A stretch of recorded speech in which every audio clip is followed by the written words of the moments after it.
Hey there, my name's Robin. I'm 36 years old. I'm a single mother to my beautiful son, Luke. I wasn't always a single mother as I was married to my husband, Gabe. Gabe and I ended up breaking up because he showed me his true colors, and I decided that Luke was my first priority and not my relationship. So I left him. Let me start from the beginning. I met Gabe through a dating app. I had always been a career-oriented person, so I never pursued any romantic relationships throughout my life. When I was finally at a place where I was comfortable with my career, I began to want a romantic relationship. So I got onto a few dating apps and I ended up finding Gabe. We had great chemistry right off the bat, so we set up a date within 2 days of swiping right on each other. Our date went amazingly well, so we went on at least 20 more before we made our relationship official. We dated for 3 years before deciding to get married. A year after we got married, we decided to start trying for children. One thing that Gabe and I were passionate about was starting a family. We loved the idea of raising children and being the super cool parents we had always wanted growing up. I mean, we loved our parents, but they were strict with certain things that were usually harmless, and we wanted to give our kids the things we never got to have. When we started trying for children, we were very enthusiastic about it.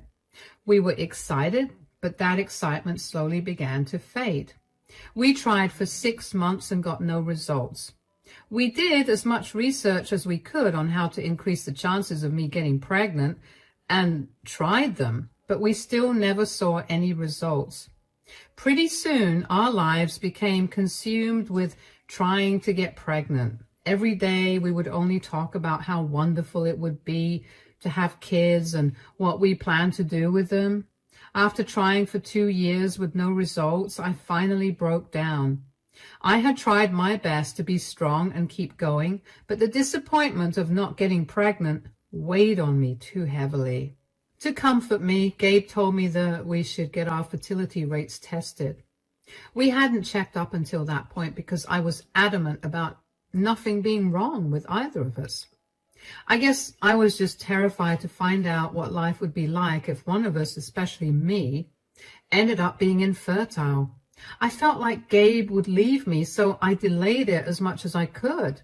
But eventually I knew that I needed to have some answers or I would lose my mind. So Gabe and I got tested, and within 2 weeks, I got the reports. Gabe was fine. I was infertile. I felt my heart shatter at that. I remember feeling very numb when I saw the results. I somehow managed to tell Gabe the news. Gabe, the doctor's report came back. Oh, what does it say? You're fine. It's me that's the problem. I'm infertile. Oh, darling. I'm so sorry. We've been through so much these last few years, and it was all because of me. It's true, though.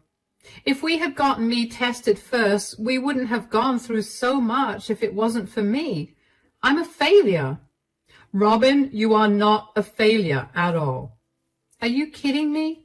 I failed at the one job that's a woman's. We've talked for so long about having children and starting a family, and I've let us down. You're probably going to leave me because of it, and I'd understand if you did. I won't stop you. First of all, just because you're a woman, your job isn't to give birth. You're so much more than that. You're successful and smart and kind, and just because you can't get pregnant, it doesn't mean that you're a failure. Secondly, I'm not leaving you at all, no matter what. Your infertility is not going to change us. But what about starting a family? Aren't you the least bit upset that we won't be able to do that? Who says I'm not upset? I am. I just anticipated one of us being infertile, so I'm not too sad. I guess I prepared myself for this and made peace with that fact. That's sadder than anything I've said so far. I feel horrible. I don't know what to do anymore. It's sad, but because I made peace with it, I can comfort you now. You don't have to worry about a thing. We're going to get through this, okay? Getting through this won't change the fact that we can't have kids. Who said we can't have kids? What do you mean? Babe, getting pregnant isn't the only way to have a child. If you're thinking of various treatments, we don't have that kind of money. No, silly. I mean, we could always adopt a child. Oh, you're okay with that? Why wouldn't I be? As long as I get to raise a child with you, it doesn't matter whether the child is related to me by blood or not. The entire reason we started trying for a child was so that we could start a family. So, are you okay with adopting a child? Of course I am. I would love to give a child who couldn't have a better life a great life. See? There's always an answer to our problems. How about we go out for some movies and dinner to cheer you up? We can properly look into adoption and get ourselves prepared for the mountain of paperwork we'll have to do. That sounds lovely. I'm sorry I was such a mess. I just didn't know what to do with myself. Hey, it's okay. Starting a family was all we've been talking about for years, so it's understandable why you were so upset. But as your husband, it's my duty to be by your side and cheer you up. Nothing you say or do will change that. I got really lucky with you, huh? You sure did. Now, go get dressed. We'll leave in an hour. At that time, I truly felt like I had hit the lottery by finding a man as amazing and understanding as Gabe. He knew just how to calm me down and comfort me. He didn't leave me. Instead, he made sure to reassure me in 1,000 ways that he was never leaving me, even when I presented him with the option too many times after that conversation. Sometimes, when I think back on these times, I feel a little guilty for not properly checking in on how he felt about the whole thing. I mean, I would ask him how he was doing, but he would only tell me a little bit about it and shift the focus back to me. I sometimes think that if I'd been firmer about finding out how he truly felt, we would have lasted. But at the same time, I don't think me doing that would have changed anything. Anyway, after that day, we got busy with researching adopting a child. We found a good adoption agency and registered ourselves with them. We had to do a bunch of paperwork, and even though it was exhausting, it was very worth it when we were told there was a 3-year-old boy that we could adopt. Gabe and I didn't even have to think before we agreed to adopt the boy. The boy's name was Luke, and he had been abandoned by his parents, so of course I knew that I wanted to give him the best life that I could. Over the next year or so, Gabe and I dedicated our everything to make sure that Luke was a happy, healthy kid. We showered him with all our love and care, and before we knew it, Luke was referring to us as Mom and Dad, and it truly was the happiest moment of our lives. But then I began to notice changes in Gabe. It was subtle at first. Gabe was suddenly working really late and would only come home after Luke was fast asleep. I tried to get him to reduce his work hours, and he promised me he would, but he never did. When he finally reduced his work hours by a little, he'd come home and refuse to spend time with Luke or me. Luke would constantly ask me why his dad wasn't spending time with him, and I kept making up excuses to placate him. But there were only so many reasons that I could make up. I was also exhausted from having to do all the housework and the childcare. So one day, after Gabe came back home from work, I confronted him. We need to talk. What is it? I really don't have time for this. Yeah, that's the problem. What are you talking about? For the last few weeks, you've not been spending any time with me or Luke. What do you want me to do? I have to work. I'm a working parent too. You still don't see me ignoring you or Luke. Are you saying that I'm intentionally ignoring you guys? Robin, I work a very physically demanding job, so excuse me for not having any energy to joke around with you guys. I don't expect you to be in a playful mood every day. Maybe just come home earlier or sit for at least an hour with Luke. He's been asking about you a lot, and he's been really sad that you aren't here. I'm trying really hard to juggle a lot of things here. You can't expect me to spend some time doing nothing with a child. A child? He's our son. It's your duty as a father to spend some time with him. I know that, but he's still a child and children need a lot of attention.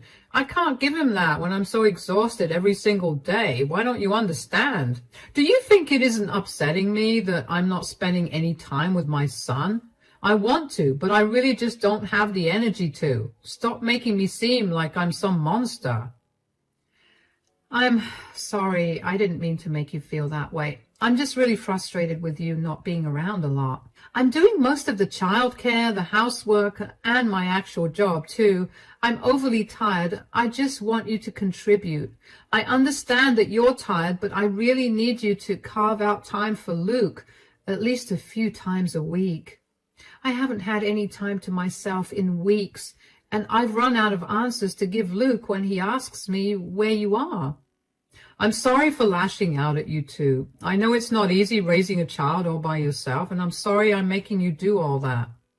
I'll free up at least an hour a day, and I'll take Luke out one day during the weekend. Does that make things better? Yeah, thank you. But I need you to stick to your word. What do you mean? You've told me many times that you'll do things and you've forgotten them after a week of doing them. I'm sorry, like I said, I'm exhausted and my body just works on autopilot most days. I'll try to be more mindful. Good.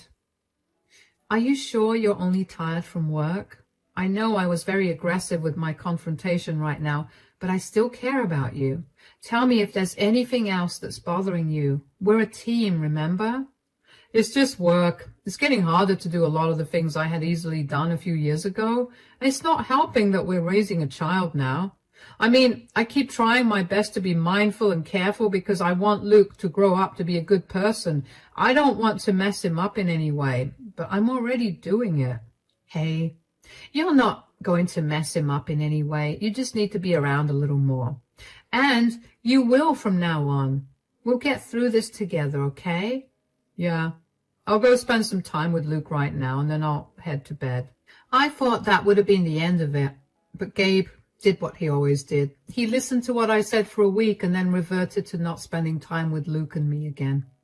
I brought this up with him 2 more times, and he did the same thing both times. Eventually, I gave up. I decided to just roll with it. I did my best to take care of Luke on my own and focus on my other responsibilities.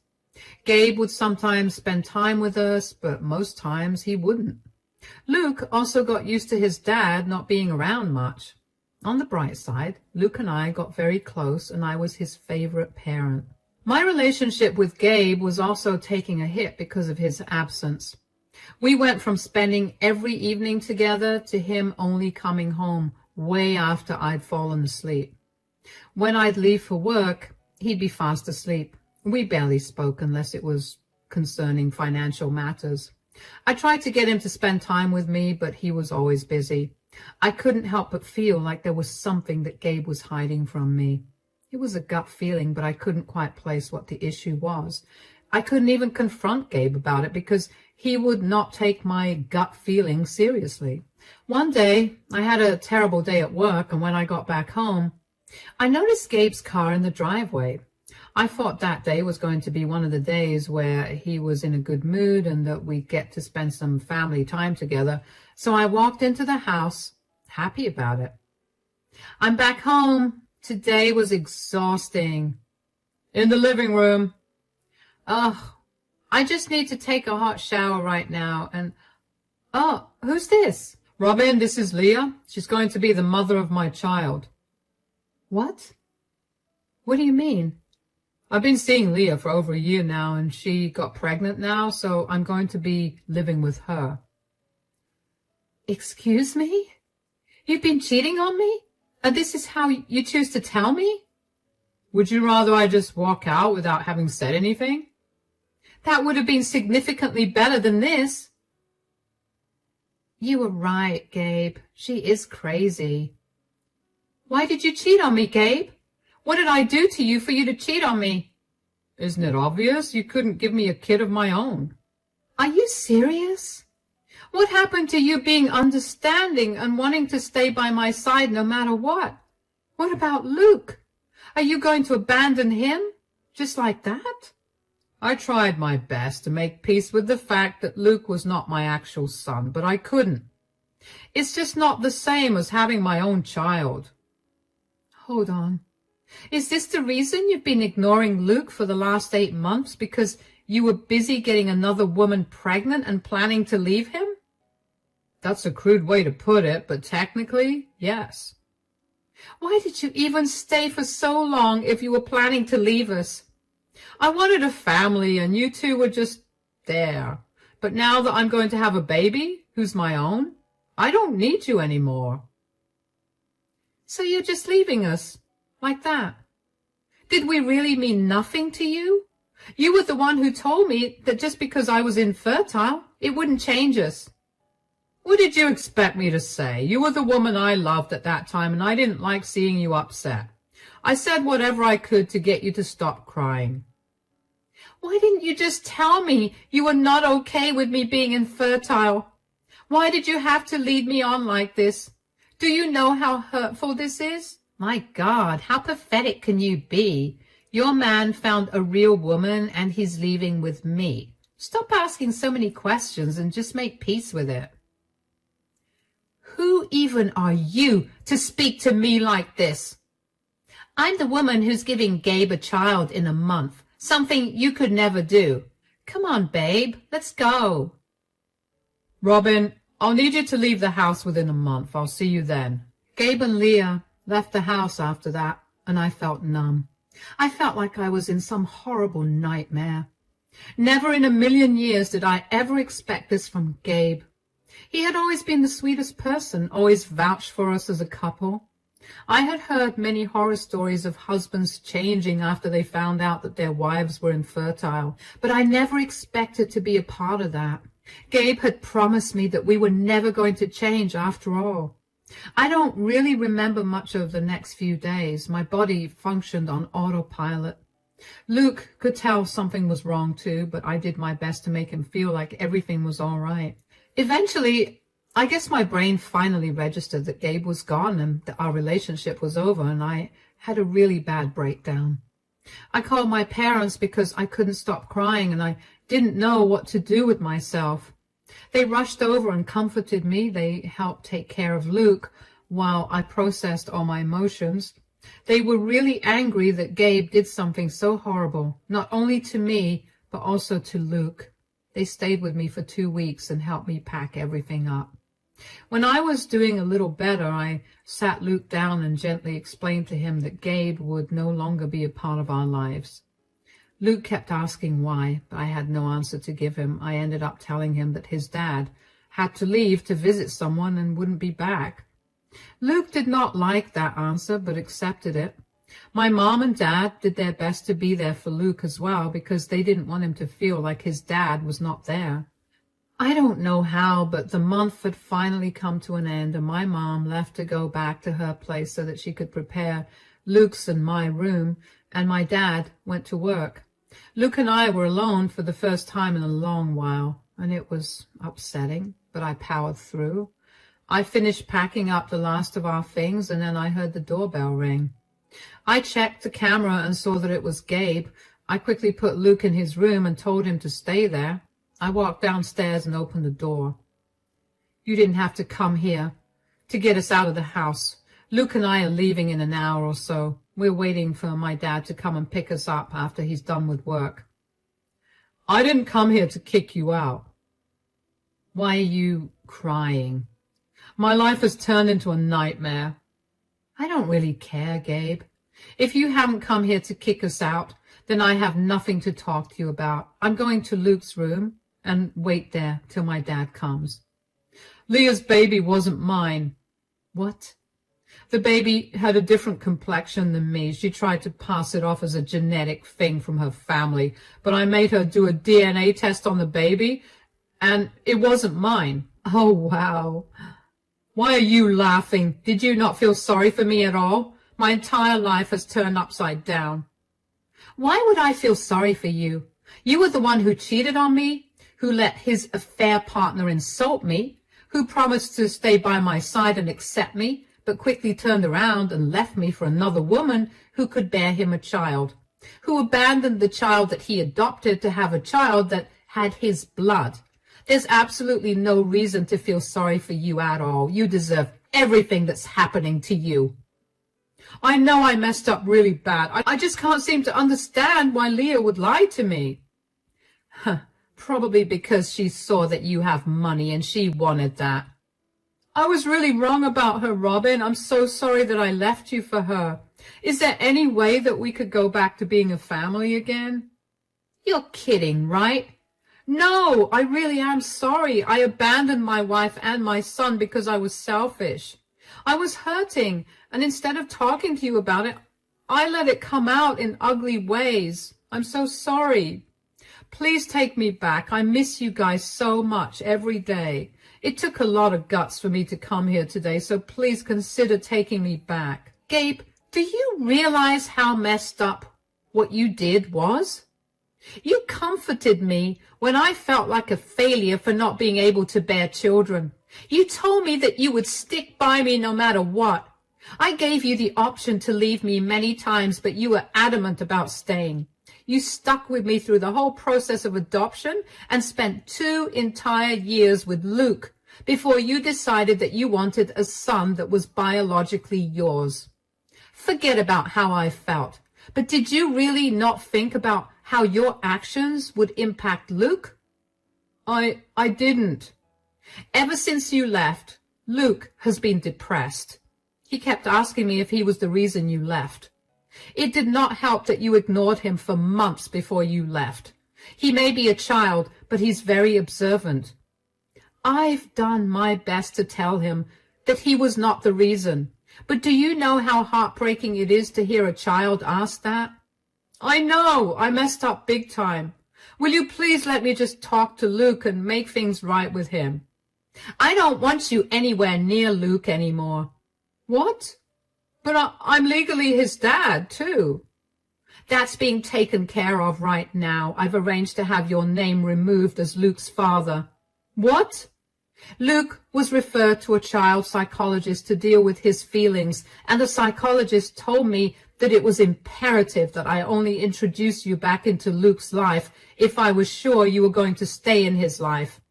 I don't think you will. I don't want my son struggling anymore. I want to stay. I promise. Please take me back. Gabe, you've done enough damage. Please just leave us alone. You already showed us how quick you are to change your mind if you could have a child that was biologically yours. You've hurt Luke and me enough. You deserve to suffer a lot more for what you did to us.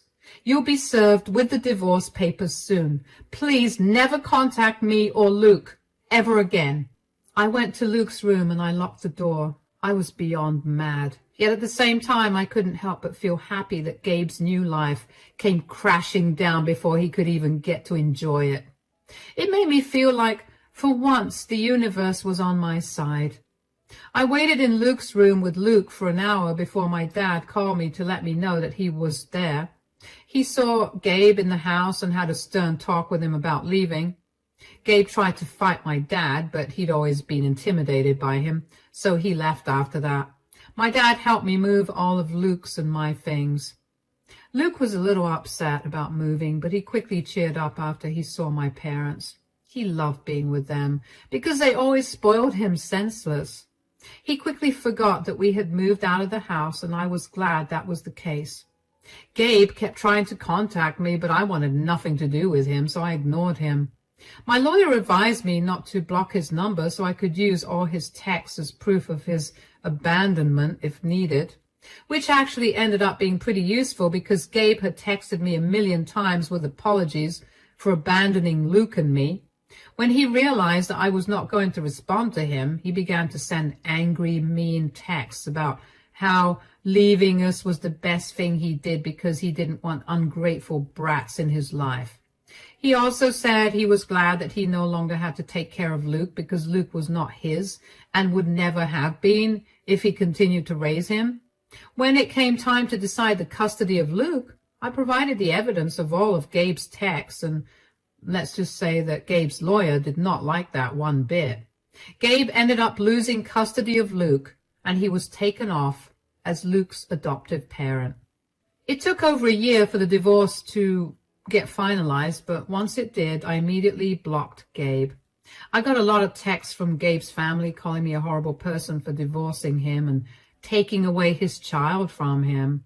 I didn't respond to those texts at first, but as more and more of those texts poured in, I realized that Gabe had not told any of them the reason for the divorce or what he'd done, so I put them all in a text group and told them about what Gabe had done. I showed them the text that he'd sent me in which he admitted to leaving me for another woman who could give him his own children, and then regretting it, along with the texts of him calling Luke and me all sorts of vile things. All of them apologized to me for everything they'd said and were horrified at what Gabe had done. Gabe's parents disowned him after that, and his siblings stopped all contact with him. Gabe then reached out to me via email to tell me off for exposing him, but it wasn't my fault that he lied to his family about what had actually happened. I only told them the truth when they started attacking me. Turns out Gabe had been depending on his parents for financial help after the divorce was finalized because he had spent all his savings on providing for Leah. He paid all her hospital bills and only realized too late that the baby wasn't his. He then had to shell out more money to pay for his divorce lawyer. By the time the divorce was finalized, Gabe was flat out broke. He had gone crying to his parents about his lack of money and told them that I had suddenly decided to leave and took Luke with me and begged them to help him out. They had been helping out, but when they found out the truth, they wanted nothing to do with him. Now, Gabe had no one to rely on and had to figure out how to eke out his living. I was more than satisfied with this. Finally, he got what was coming to him. As for Luke and I, we're still staying with my parents. They love him with all their hearts, and they help me out with the childcare, which allows me to focus on working. Luke is a very happy kid and barely asks about Gabe anymore. Whenever he does, he usually just lets it go. I've done my best to explain to him that Gabe is no longer a part of our lives, and he's been a good sport about understanding it. I'm so glad that I've been able to provide a better environment for Luke, that I haven't even needed an opportunity to mourn the loss of my marriage. Since I've gone through this, I know that no matter what life throws my way, I'm going to get through it perfectly fine. Thank you for listening to my story.